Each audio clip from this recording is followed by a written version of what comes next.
up to me. Focus Features invites you to succumb to the darkness. Nosferatu. From director Robert Eggers comes a masterpiece of horror. He is coming. This creature is a force more powerful than evil. It is death itself. Nosferatu. Rated R. Under 17nm without parent. Now playing only in theaters. Special engagements in Dolby and IMAX.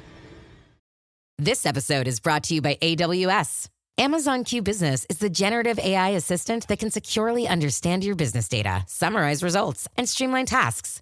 Learn what Amazon Q Business can do for you at aws.com/learn more. Hi, I'm Chris. And I'm Jeremy.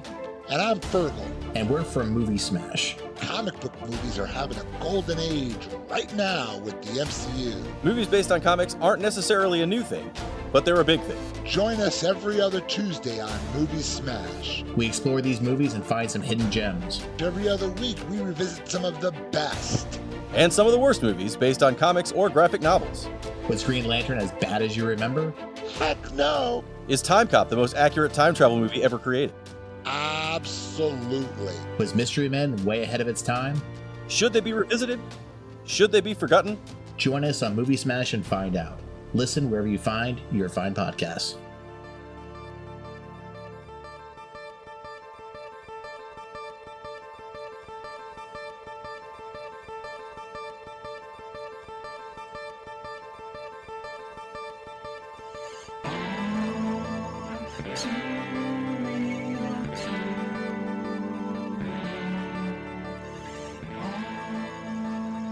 Okay, everybody, welcome to the latest very merry episode of All Too Real 2.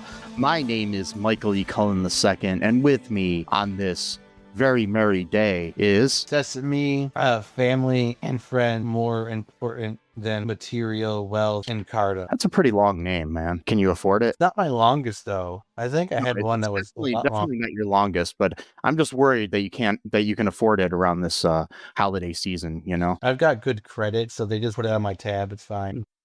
When they say they're putting it on your tab, they're not talking about like the soda, are they? No, they're not that disgusting crap. No. Oh God, that stuff was nasty. I don't even think they make it anymore, but yeah. No, they don't, but I had it when yeah. Good times, the 80s and stuff. Speaking of good times here, folks, today on the show, we are covering a TV Christmas special, animated special, based on a song about elderly abuse by a fictional character. And you know, this is the first movie that we're covering that I think is about elderly abuse perpetrated by a fictional character. Mm-hmm. So yes, we are covering the movie everybody was asking for when Christmas specials started. Everybody was like on pins and needles waiting for the time that, there's been great Christmas, movies based on songs like Frosty the Snowman or Rudolph the Red-Nosed Reindeer. And then there's Grandma Got Run Over by a Reindeer. Mm-hmm. Yes, the novelty song from 1979 that was made famous when it was performed by Elmo and Patsy. The song was written by, I'm just giving you a little background here on the song first. It was written by a guy named Randy Brooks. There's Elmo Shropshire. He had a duo act with his then wife Patsy called Elmo and Patsy. They were very, creative with that name. It's interesting because Brooks, who wrote it, he came up with the idea for the song after observing a tipsy relative of his uncle, the famous comedian known well for his act as a drunk, Foster Brooks, who somebody, if you're older and are listening, may remember from being on Johnny Carson and other things back in the 70s and 60s and whatnot. He always played a drunk. There's that. The song is just, you've heard it probably. If you've lived in America since 1979, I'm sure you've heard it. Mm-hmm. It's one of those songs that you either like or hate. I've not known too many people that love it. No, I think it's boring. I think it's the stupidest Christmas song ever written. I'd rather listen to Mariah Carey's All I Want for Christmas Is You on repeat nonstop than listen to this song once. Yeah. Or I'd rather listen to like Jose Feliciano's Feliz Navidad or something on repeat. So this film was directed by Phil Roman, who is known for being a producer on The Simpsons from 92 to 99. He was a producer of a bunch of Garfield TV films. Bunch of like animated stuff, Bobby's World, The Mask, King of the Hill. Going all the way back to looks like the first thing he did was the short. He was a producer on the short It's Dental Philosophy, Charlie Brown. And then a bunch of Garfield specials and Tom and Jerry the movie in 92. So decent pedigree here. He's directed 39 films as well, including a bunch of Charlie Brown and Garfield shit. So Phil Roman there was written by Fred A. Rappaport, not Rappaport, not like the Zionist asshole. And Elmo Shropshire, the guy who, from Elmo and Patsy, and Jim Fisher. The film stars the voices of Elmo Shropshire as the narrator and as Grandpa. You got Michele Lee as cousin Mel, Stan Blue as Grandma, or Susan Blue. I'm sorry, not Stan. I read that too fast. I was like, Stan Blue? That doesn't make sense. Susan Blue as Grandma, Alex Doduk as Jake, Jim Stahl as Santa Claus, Kathleen Barr as Mrs. Claus, Cam Clark as Austin Bucks, Jim Fisher as an officer. You've got Scott McNeil as Frank Spankenheimer, which is the last name. And then you've got Gary Chase singing all of the songs. For some reason, they re-recorded the songs. Elmo was involved in this, but they had a sound-alike guy singing the songs in the movie. Don't ask me why. They couldn't just use the original songs, all of which appear on an album by Elmo. So basically, this is kind of like a jukebox musical. It's right up there with like Mamma Mia or something, but, much more evil. Yes. I had issues with Mamma Mia, but it didn't make me, begin to hate Christmas. Right. So the short summary by the Internet Movie Database says a youth embarks on a journey to find his missing grandmother and prove that Santa Claus is real. Yeah. So your initial thoughts here, Sesame, on Grandma Got Run Over by a Reindeer? It's okay. I didn't love it, but didn't hate it either. It's a decent thing to watch during like a Chris kind of like maybe if you're watching like Charlie Brown, Frosty, obviously Rudolph. Maybe this one will get sort of just couched in between all of those where you're kind of paying attention, but not really. But it's still Christmassy stuff, so it's kind of fits the bill. I don't know. I think it would be better if it got lost in the couch with like change or something instead of being couched. I'm just joking. Yeah. Or Tim Couch from the Cleveland Browns inside the couch. Nah. That'd be kind of creepy. Yeah. Sit on your couch and you find an NFL player in there. Yep. Yeah. So this movie here, I enjoyed it, but I enjoyed it to a point, but mainly because I was just kind of amused by all of the, I guess, plot holes, if you can call them, or bad writing and laws committed or crimes committed in the laws broken, crimes committed in the film itself by characters. Several films. Yeah. Everybody from Cousin Mel to Santa Claus. So, yes. So what goes down in what is it, Cityville or City Town here? It'd be cooler if it was City Town because then it would rhyme. Maybe it is City Town. I don't know, but can't remember what the name of the town is. I don't remember. Funny you say what goes down in this movie because that actually is what causes the whole problem. But it's Cityville. Yeah, it is. Okay, I looked it up. So. Yeah. Grandma's got this store, small store, nothing too fancy, but puts food on the table. It's selling Christmas stuff all year round. And the name of the store is Spankenheimer, not Spankenheimer. That's right. Because what's it? Oh, not like a possessive Spankenheimers. It's Spankenheimer, like just the last name. Yeah, it's the name itself, which is weird because usually you have like like Mel's or Dan's Bar. It's not just Dan, but then whatever. But then there are those people that'll add the possessive to stores that don't have them, like Kroger's. Yeah, or we're going to Walmart's or Myers or Kroger's. Yeah, it's just like weird. Like a lady that my dad used to date used to do that all the time and annoy the hell out of me. One time she's like, "Yeah, we're going to Walmart's," and I was like, "How many are you going to?" Right. because I thought she was pluralizing it. I didn't know. But anyways, so I know it's just like one of those things that people do. So yeah. yeah, so she got the store. You know, it does reasonably well.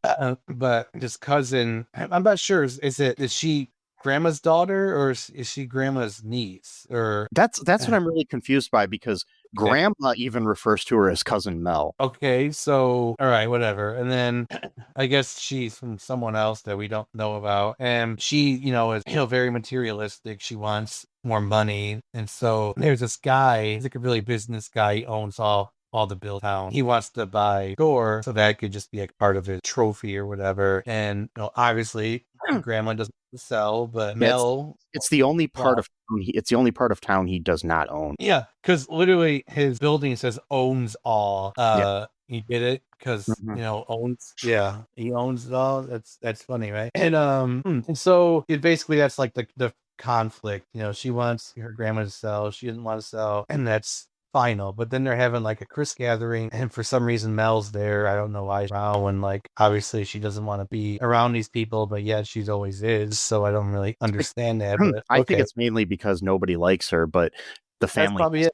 The family has to tolerate her because we all have those people in our families sometimes. So yeah, She's there, so she's just like miserable, so she just hangs out with people that she doesn't even really want to be around. And so the grandmother was going home because she forgot her medicine. And what do you know? The Santa's sleigh barrels down right where she is, and just like Reindeer just boom crushes right into her. Obviously you think must have killed her, right? I mean, God, velocity that thing was going on. And so grandson, I forgot his name, whatever, some Jake. bullshit. And sorry, Jake. And, yeah. He's the only one that really still like really close her and like has the same value as. And so he hears, what's going on, after she put him to bed. And then he's insisting that, she got ran over by one of the reindeers. His family is literally physically preventing him from even going outside to check on whether or not his grandmother is still alive or okay. And it's like, okay, wait a minute. So it's like, you might not believe a reindeer ran over him, but maybe it was a car. Maybe it was a snow, like maybe he was, but like, you're not even going to check, like see if their body's there. And it's like, time is precious here. Like, like I was babysitting my niece once and she was like, can you check to see if there's any monsters under the bed? And I did. I didn't think there would be, but just to put her mind at ease, I checked and I said, no monsters. Right. Right. And it's like also too, it's like, so what if any object ran her over? Wouldn't you at least stop bickering about whether or not it's true and just go check if she's there or not? But like for like 2 straight minutes, is okay. Yeah, so for 2 straight minutes, you've got, time flying, that's time is of the essence when it comes to like an accident like that. And you're sitting there arguing about whether or not to even go outside. Finally, they do. And they find, they call the cops. For some reason, the cops all have this weird like Minnesota accent, but like nobody else does. The one does, the other one doesn't really, but the one has like kind of a, like, I think it's like a Fargo reference, because it's kind of the, oh yeah, don't you know, sort of thing. Yeah. Yeah, because it was around that time when that movie came out. In that movie. Yeah. And so, like, they see, like, the indentation of, like, the grandma-sized indentation, I guess. And then they find all of her stuff. So they're like, oh, obviously she was hit by something. We don't know what, but she was here. And so that's their first crime the second crime. The first crime is barreling and hitting. Second crime is kidnapping albeit for good reasons, but because still. Grandma's just has disappeared. So the original song, by the way, Grandma does die. Yeah, so yeah. It's like they had to like rearrange this to make this a family friendly thing. You're not going to just kill off Grandma. That would be like a horror movie. There should be like a horror movie based on Grandma got ran over by a reindeer. That's the other reason thing about that song. Why would you write a Christmas song about Grandma getting killed? Like, what? Like, like as the cops call it in this, it's slahicular negligence. Which is funny because it's highlighted in the Wikipedia article for this movie. And when you click on it, it takes you to the page for vehicular homicide. Okay. All right. just wanted to point that out. Yeah, okay. Yeah.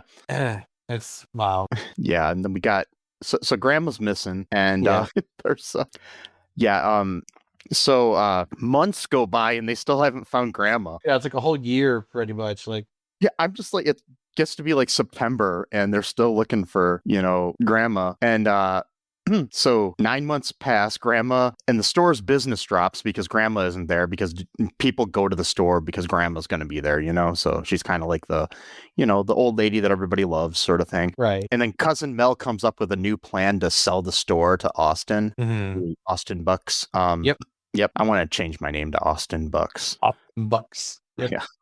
So she's trying to she goes to the Austin Bucks with the deed to the place, and he informs her, I can't buy it from you because your name's not on the deed. Yeah, it's just like, what kind of moron would she didn't even bother to read the deed, so it's like if I find a deed and I just sign my name and I'm like, oh, here, I'm selling this. It's like, what? Can I do that? Could I just find any random deed to a house or a building, just scribble my name, go to the bank and go, I want to sell this, please? Yes. They'll do it, right? Or actually, you just find the deed and then you just move into the house, because it's yours now. Yeah, it's mine. Even if a family of 4 living in there, you just tell them to get the hell out. Yeah. It clearly says so on the piece of paper, so why, right? Yeah, or even better yet, just take a piece of paper and a crayon and write deed, and then write the address, and then you write Sesame underneath it, and then it's yours. But so he says, you can't do it. The only other name on here is Grandpa. So she comes up with a plan to trick Grandpa, who's basically, an old guy, in early signs of dementia, to sign over his power of attorney to her. And she even uses the word trick, literally. Yeah. Mm-hmm. And it's like every good, wholesome Christmas story has a plot where somebody has to use a power of attorney to trick a elderly man with early onset dementia or whatever, or Alzheimer's. So it's like, so Jake gets, he gets really upset and objects to this, of course, because he doesn't want anybody selling Grandma's house Grandma's store, because he really wants Grandma back. And I'm just wondering, how long did these cops look for Grandma? Anyways, so I know that's dedication right there, So he Austin agrees to give him another week in order to find Grandma before going through with the deal. So Jakey boy is all, I gotta find her. And so he emails Santa 9 months after his grandma's been missing. Yeah. It took him 9 months to think to email Santa. Why wouldn't he do that the entire time? Yeah. And if you do that was an option where you could email him. Yeah. And my thing is everybody in this town doesn't believe in Santa. They're like, oh, Santa's not real. But this isn't a world where Santa has an email. Right. I mean, I'm sure there's emails set up online that are supposedly Santa or whatever, but Right. But still, and it's okay, and whatever. And so and the email, go ahead. The email gets to his head elf Quincy, and then what happens? So we find out that he has several of these grandmothers kidnapped at his base in the North Pole. Mm-hmm.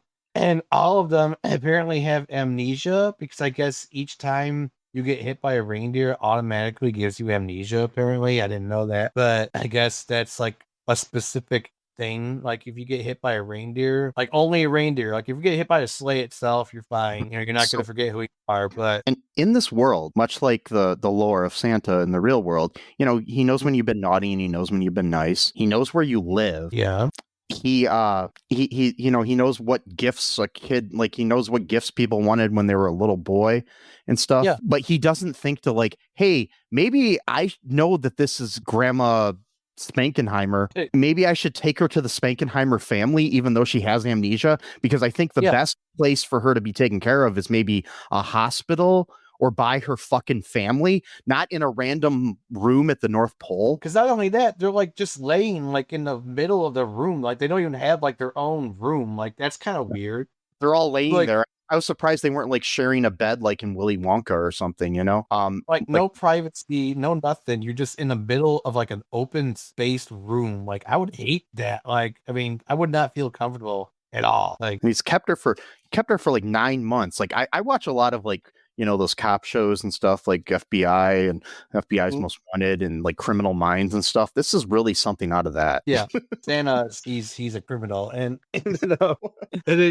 finally Idiot Claus here gets the idea of oh yeah, maybe I should just take her back, because she might remember shit. I'm yeah, You just thought of that now, 10 months later, okay? And I mean, I know the thing is, like, Santa, he's like management at a like when you have a manager, like say you're working at like a Walmart or something, you have a manager of the store. He doesn't really do day-to-day things like the elves do here in at North Pole. So your store manager has people underneath him who take care of things if you're working at a retail store or something like that. So you could take off if there's like a random customer in your store that's missing or something and go to the police station and take her there. Why can't Santa do the same thing? I know Quincy's the one that runs the day-to-day operations. You think that he could take a break from doing whatever the fuck he's doing, reading people's emails, I don't know, and like, actually do some work, that would be nice. But no. So finally, he gets the grand idea to take her back home after 10 months, and Mel's like, no, but she's got amnesia anyway. She didn't remember shit. So Jake is always trying to jog her memory. Nothing's working. So then he's like, oh, I know, I'll take her back to her store. Again, how are you guys not thinking of the simple things first? Like you come to the right idea the last time around, like, oh, the place where she spent most of her time in for her life. Yeah, maybe we should go there actually at the end of the movie. And what do you know? She eats her fruitcake, because that's the big thing too, is like okay, I gotta go. I gotta say something right. What is with this deal, like fruitcake being bad? Like I never understood this idea. I like it. It's always been a trope. I don't know. I just don't get it. I don't think I've ever eaten fruitcake, so I don't know. But it's good cake with fruit in it. I mean, what's bad about that? But whatever. And but anyways, before this happens, though, we do have a scene where they're coming to the they're trying to bring Grandma and Santa to Austin Buck's building, and Mel and her lawyer, whose name is I Am Slime. Yes. Yeah. Are there. And they mess with things because for some reason they think, hey, let's send the kid in first and Santa in first. Yeah. And we'll leave Quincy at the sleigh with Grandma. The most important part of this equation. Yeah. They don't know what they're doing. It's clear.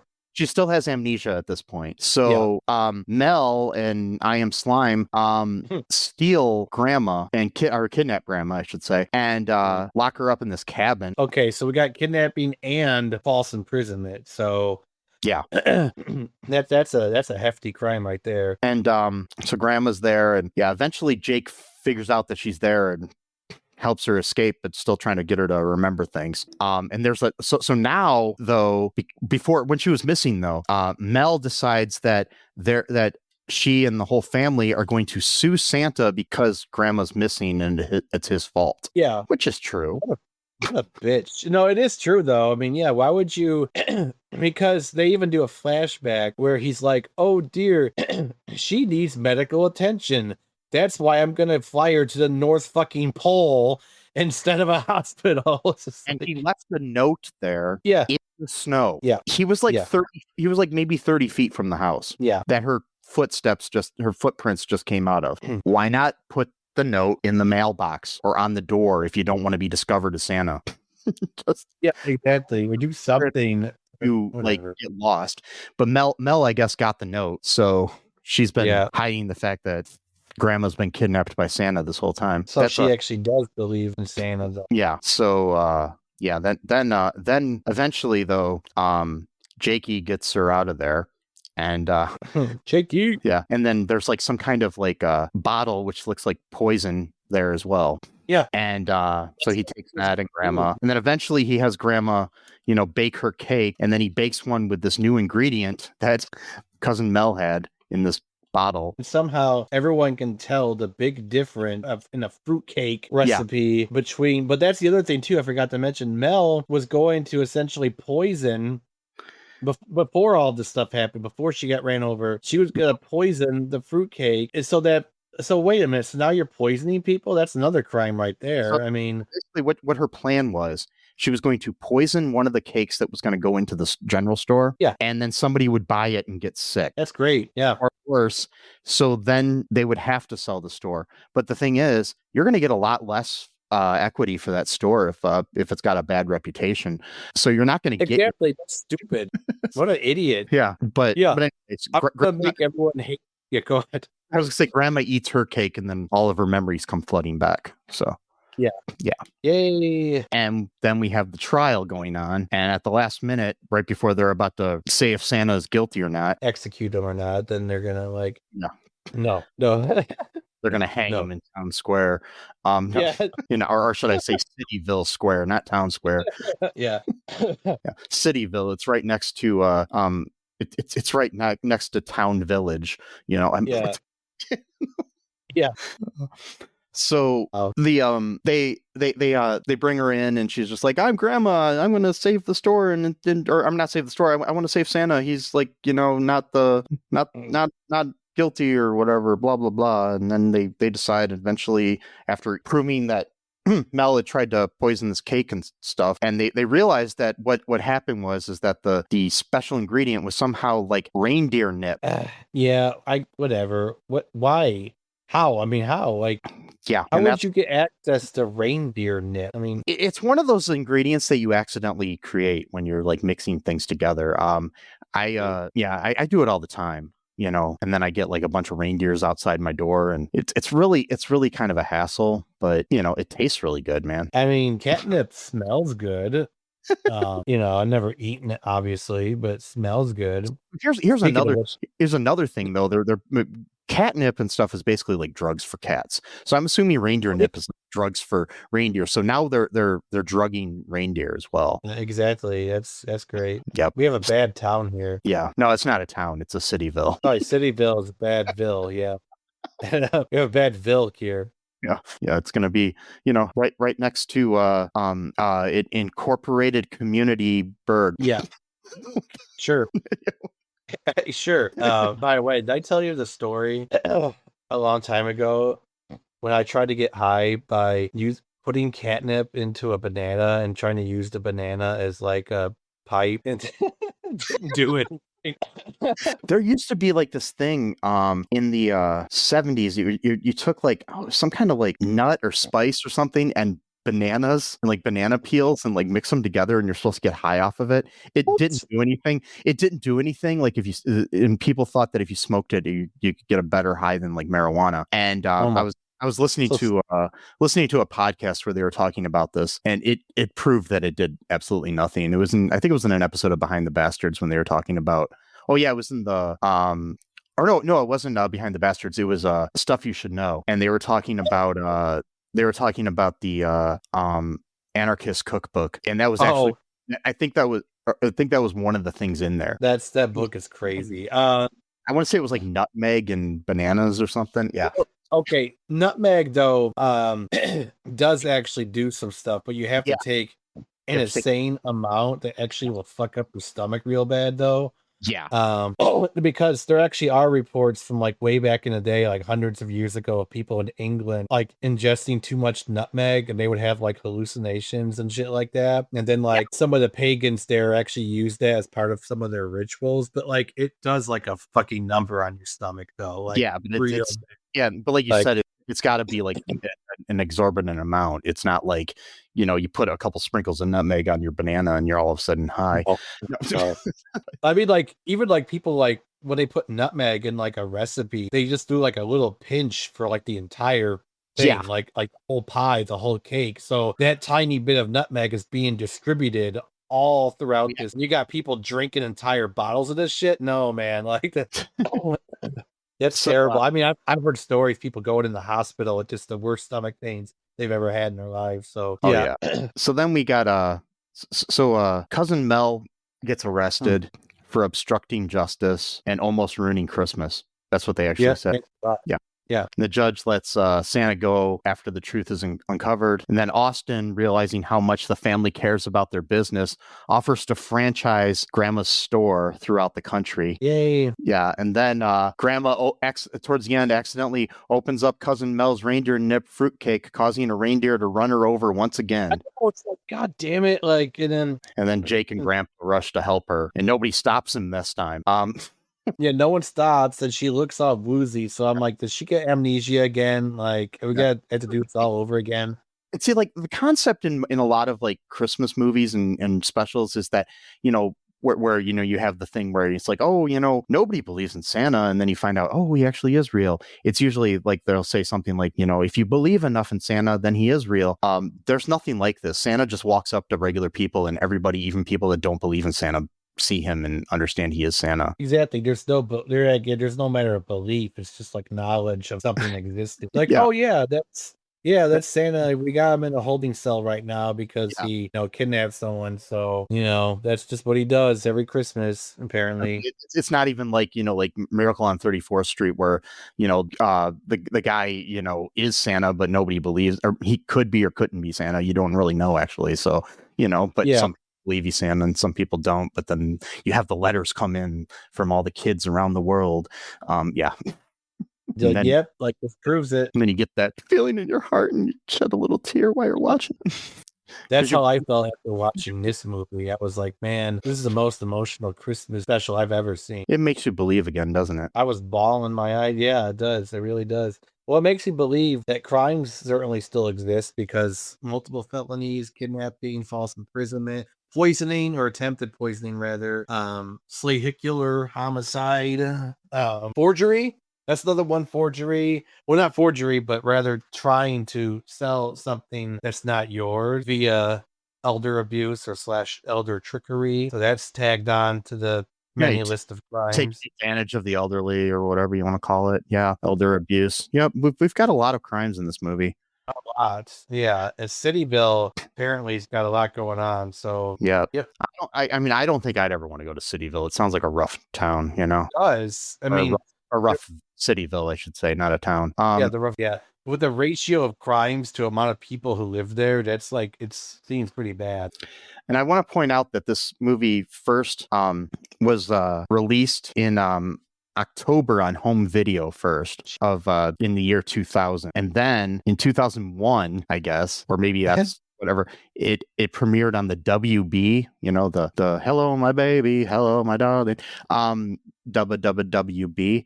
on December 21st, 2001. And then subsequently it continues to air on the CW every year, I guess, which was the successor to the WB. And then what's that? Go ahead. As of tonight, they're going to be as in our recording, they're going to be showing it on the CW at 8 o'clock. Yeah, we randomly are recording it on Friday, November 29th of 2024, and they're airing it on the network tonight as well. But it also aired extensively on AMC, the Cartoon Network, Boomerang, and Freeform. What? Yes. Okay.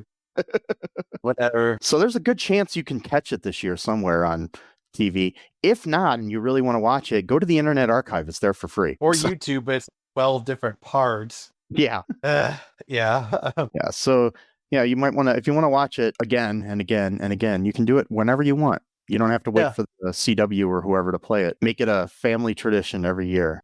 Sure. I don't know.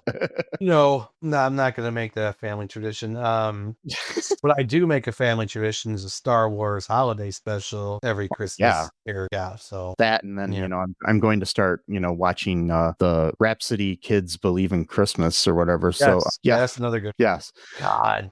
That one, I don't even know what to say about that one. Be sure to listen to our episode about that. Anything else you want to say here about Grandma got run over by a reindeer? No, just don't kidnap people. Don't try to forge documents. Don't try to trick elderly people into signing over rights of attorney over to you. Certainly just don't show up with a random deed with your name on it. How you'd sell some or occupy a build by doing stupid. And if you happen to be Santa Claus listening to this, don't drink eggnog and drive your sleigh and run over grandmothers and then just abduct them and take them back to your lair. And also get your reindeer checked out into a rehab center because apparently they got a drug problem. So, maybe do that. Put those industrial masks over their faces so they can't smell things when they're flying. Yeah, I mean, come on. It might kind of hurt though because Rudolph won't be able to light the way because he got this mask on over his nose. Oh yeah, true. Yeah, that's true. Anyways, that's about all I got to say about this. So folks, be good to each other. Don't commit any slahicular negligence or vehicular homicide either. So Check out our website, all2real2.com. Check out all of the cool, or good, I should say, charities that we have listed in our show notes that can help people out during this time of year and all year. Be sure to, check out all of our social media. We're on Blue Sky now. Cullen Park Productions is, at least. So check that out. Also, remember to be good to each other. Spread the joy of love and light in your heart to all of mankind this time of year. Yep. Remember that I love you. Santa Claus is a criminal. Sesame loves you. Fuck the Christo-fascist patriarchy. Free Palestine. Trans lives are human lives. And until next time, bye-bye. Thanks for listening to All Too Real 2 podcast, a Cullen Park production. Produced and edited by Michael E. Cullen II. Music by Matthew Hawes. Subscribe and share the show. Visit us at cullenpark.com.